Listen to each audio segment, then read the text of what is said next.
The woman quickly takes off her shirt and uses it to plug the leaking boat bottom. Meanwhile, her boyfriend sneakily grabs the anchor rope, preparing to abandon his girlfriend and leave on his own. The woman's best friend notices and tries to stop him, but the man simply pushes her into the sea, intending to use her life to attract the attention of a giant shark while he escapes. By the time the woman realizes what's happening, the man has already swum far away. Seeing her friend in imminent danger, the woman has no choice but to risk jumping into the deep sea to try and save her. However, they quickly realize their lives are hanging by a thread because the giant shark is rapidly approaching, now just inches away from them. The woman hurriedly tells her friend to play dead. The giant shark loses interest and swims right past them, instead chasing after the man. Although the man has already swum to the edge of the yacht and successfully climbed up using the anchor rope, he suddenly slips and falls back into the sea, becoming the shark's food. The two women, now hiding on the boat, have no way to deal with the giant shark. All they can do now is wait and hope that the satisfied shark will spare them. However, even by nightfall, the shark still hasn't left them alone, and the small boat has taken on a lot of water, looking like it could sink at any moment. At this point, they can only pray they can swim to a distant buoy before the shark catches up to them. Unfortunately, the friend's thigh gets cut by the boat,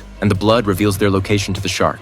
Although the woman climbs onto the buoy and immediately tries to pull up her injured friend, the giant shark bites down hard on her friend's thigh the moment she grabs her hand. Despite using all her strength, the woman can only watch helplessly as her friend is dragged into the deep sea by the shark. Left with no other option, she opens the storage cabinet behind her to see if there are any supplies. Luckily, she finds half a bottle of water and eagerly drinks it all. She also finds a barrel of gasoline and a flare gun for signaling for help. Just as the woman loads the bullet, the giant shark smashes the buoy from below, launching her into the air. Fortunately, the woman doesn't fall directly into the shark's mouth. After swimming back to the surface, she spots some rocks not far away and desperately swims towards them, managing to escape to the rocks just before the shark bites her. She curls up on the rocks and lies there all night. By the next day, the woman is utterly exhausted, but what makes her despair is that the giant shark is still nearby. Seeing the floating oil drum, the woman comes up with a plan to finish off the shark. When the time is right, she decisively dives into the sea, playing a game of life and death with the shark in the water. Perhaps it's the life or death situation that brings out the woman's potential, but she actually manages to grab the oil drum and return to the rocks before the giant shark pounces. What follows is a fight to the death with the giant shark.